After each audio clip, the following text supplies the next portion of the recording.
Hello, and welcome to our channel Space Journey. Today, we are going to talk about FAA's decision to stop SpaceX Starship Orbital test flight, and how that will affect SpaceX. So, if you are interested to know how it will all play out, stay with us until the end of the video.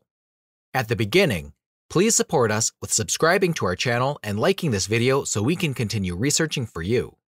Let's start the video now. Starship is a fully reusable two-stage launch vehicle under development by American company SpaceX, comprising of a first-stage booster named Super Heavy, and a second-stage spacecraft named Starship.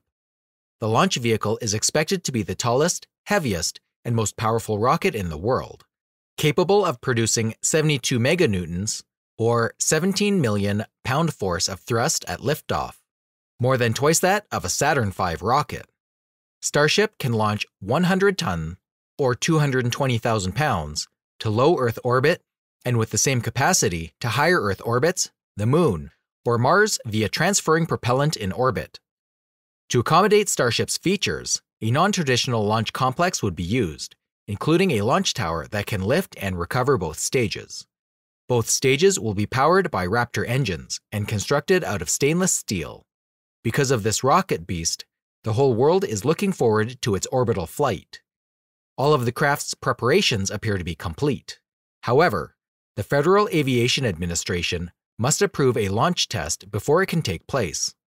SpaceX and the FAA have officially issued a draft environmental assessment, EA, of the company's South Texas Starship launch plans, which is a rare sign of substantial progress.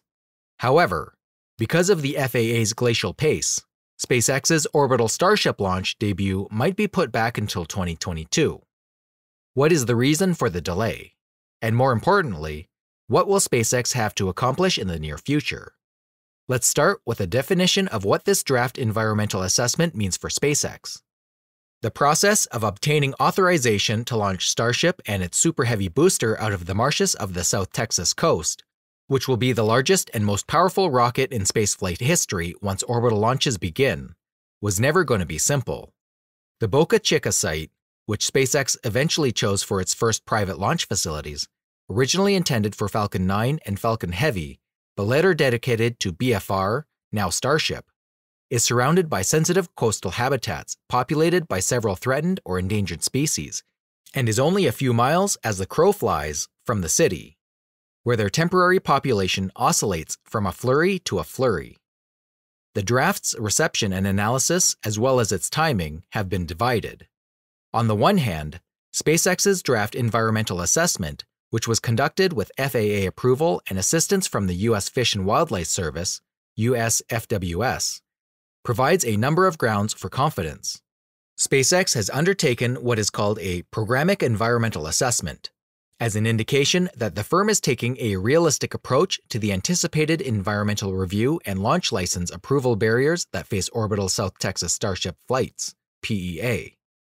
Most significantly, this implies that, if granted, SpaceX's Starbase PEA will act as a foundation or stepping stone, allowing the corporation to start small and gradually grow the scale and character of its ambitions for Boca Chica. So, what is the most noteworthy aspect of the draft? In that vein, SpaceX has suggested a maximum of 23 flight operations per year while Starship is still in development, including up to 20 suborbital Starship test flights and 3 orbital launches as part of Starbase's first dedicated environmental review, or Super Heavy hops. SpaceX would start a operational phase after working out enough kinks for somewhat more confident Starship operations, allowing for up to 5 suborbital Starship launches and 5 orbital Starship launches, as well as ship and booster landings back on land following all 10 potential flights. In other words, SpaceX's first draft PEA is exceedingly cautious, asking approval for a bare minimum concept of operations for orbital Starship flights.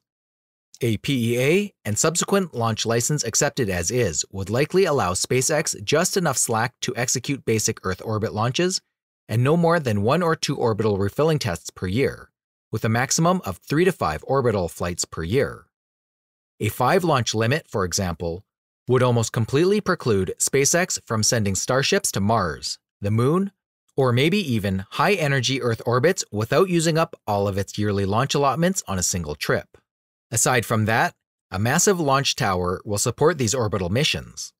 To integrate the Starship Super Heavy launch rocket, SpaceX proposes building 2 permanent integration towers. According to the firm, each tower would be 480 feet tall with a 10-foot lightning rod on top and black cladding. They also supplied a map that would show the locations of the launch towers. One integration tower would be built next to Pad A, while another would be built next to proposed Pad B. On the launch pad, the launch vehicle would be vertically integrated. The launch mount would be connected to the Super Heavy, and then the Starship would be attached to the Super Heavy. Perhaps most importantly, the draft PEA as proposed would unequivocally prevent SpaceX from performing the NASA Human Lander System, HLS, moon landings it received an almost $3 billion contract to complete. Each HLS Starship moon landing is expected to require anywhere from 10 to 16 launches to deliver a depot ship, HLS lander, and approximately 1,200 tons of propellant to orbit. However, in terms of SpaceX's prospects of developing Starship as quickly as possible, that's actually a good thing. Above all else, SpaceX's slimmed-down draft PEA should be far easier for the FAA to approve than a PEA pursuing permission for Starship's ultimate ambition: dozens to hundreds of launches annually from the beginning. In theory, with this bare-bones PEA approved, SpaceX would then be able to build off the foundation with additional environmental assessments, like, for example, of expanding Starship's maximum launch cadence. Now, what are the next hurdles that SpaceX needs to face? Of course, before any of the above matters, SpaceX needs the FAA to transform this first draft PEA into a favorable environmental assessment, which isn't a certainty.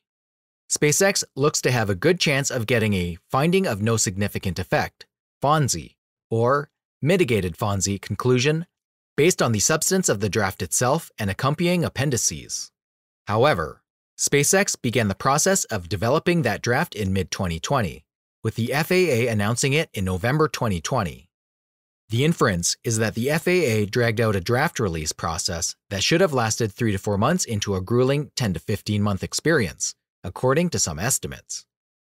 Combined with the uphill battle it's starting to look like SpaceX will have to wage for an orbital Starship launch license in South Texas, it's looking increasingly likely that Starship, Super Heavy, and Starbase will be technically ready for orbital launch tests well before the FAA is ready to approve or license them.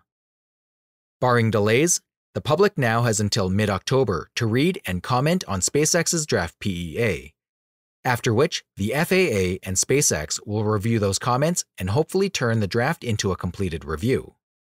Even if the FAA were to somehow take just 2 months to return a best-case FONSI, clearing Starbase of environmental launch hurdles, it's hard to imagine that the agency could then turn around and approve an orbital Starship launch license, or even a one-off experimental permit, in the last few weeks of 2021.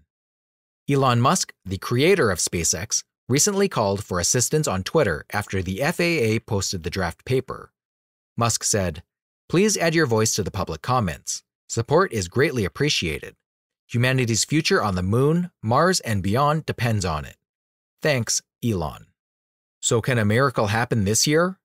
Even if FAA could return a best-case FONSI clearing Starbase of environmental launch obstacles in 2 months, it's difficult to believe the agency could subsequently authorize an orbital Starship launch license or even a one-off experimental permission in the last weeks of 2021.